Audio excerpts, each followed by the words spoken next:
রাতে তনুর মেসেজ প্রায় 1:30 বাজে।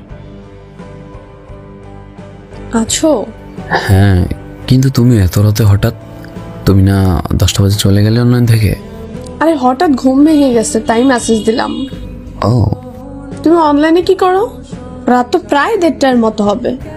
আমার কথা আর কি বলবো, তোমার টেনশন, বাবা মায়ের টেনশন, নিজের ক্যারিয়ার নিয়ে খুব চিন্তিত তো, তাই চোখ বুঝানো ঘুম আসতেছে না, তাই গেম খেলি। আচ্ছা ওসব বাদ দাও, তোমার কি অ্যাক্টিভ স্ট্যাটাস অফ নাকি? অ্যাক্টিভ স্ট্যাটাস অন করো তো। আরে আমার সেটিং এর সমস্যা আছে হয়তো, তাই এমন দেখায়। পাসওয়ার্ড দাও, ঠিক করে দিচ্ছি। পাসওয়ার্ড মনে নাই, বান্ধবীর সিম দিয়ে আইডি খোলা। আচ্ছা ভিডিও কল দাও, দেখাই দিই। আরে আজব, তুমি রাতের বেলা কি শুরু করছো? পাশে আম্মু আছে। এত রাতেও আম্মু পাশে? বাড়িতে মেহমান আসছে, তাই আম্মু রুমে আমি। আগামীকাল দেখো। তুমি তো সব সময় আগামীকাল আগামীকাল বলেই যাচ্ছ।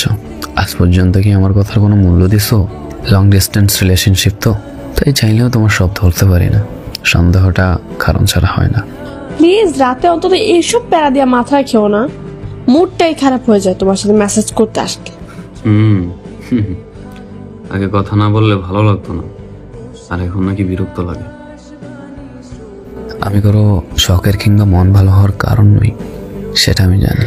ঘুমাই যাও, রাত জেগে থাকলে চোখের নিচে কালো হয়ে যাবে, সকালে মাথা ব্যথা করবে। আল্লাহ হাফেজ।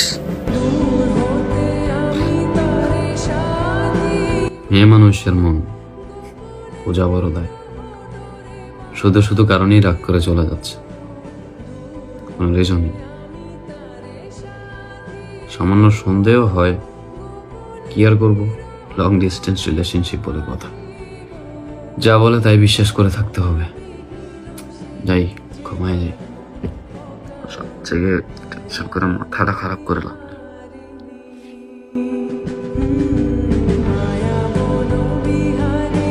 হ্যালো ভাই। জি ভাই বলেন। আমি সোজা কথা বলতে পছন্দ করি, তাই সোজাই বলে দিচ্ছি। হ্যাঁ বলেন। গতকালকে আমি আমার গার্লফ্রেন্ডের মোবাইলে আপনার ছবি দেখছি। আপনার গার্লফ্রেন্ডকে? আপনার খালাতো বোন। আমার খালতো বোন নেই ভাই। তনু আপনার খালাতো বোন না? শালা আমার খালতো ভাই বানাই দিল। না না ভাইয়া, ও আমার খালতো বোন হইতে যাবে কেন? যাই হোক, ওর সাথে নাকি মাঝে মাঝে আপনার কথা হয়, তাই বলে দিচ্ছি ওরে আর কখনো মেসেজ দিবেন না। নেক্সট টাইম মেসেজ দিলে খারাপ হবে বলে রাখলাম। ভাইরে, ক্ষমতার হয়ে আমরা দেখাইস না। যার সাথে কথা বলতে বারণ করতেছো, সেখান থেকে আমি নিজেই ওর সাথে কথা বলা বন্ধ করে দেব, শুধু কয়েকটা প্রশ্ন উত্তর দিলে। করেন, কি প্রশ্ন? প্রথম, আপনাদের রিলেশন কতদিনের? 2.5 মাসে ও আমাকে পছন্দ করত, আর আমি কলেজে পড়ি আর ও স্কুলে পড়ে। আসতে যেতে দেখা হতো, তারপর একদিন আমাকে সে প্রপোজ করে।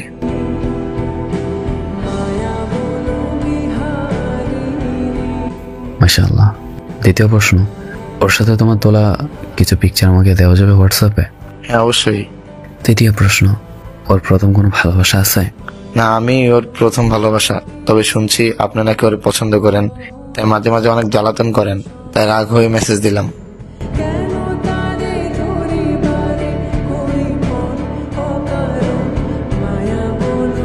অসুবিধা নেই ভাই, আমি ওরা আসলেই পছন্দ করতাম। এখন যেহেতু আপনারা গার্লফ্রেন্ড বয়ফ্রেন্ড, তবে আমি কখনোই আপনাদের মাঝে আসবো না। ভাই হোয়াটসঅ্যাপ নাম্বারটা দিন। সন্দেহটা তখনই হয়েছিল যখন অ্যাক্টিভ স্ট্যাটাস অফ ছিল তার।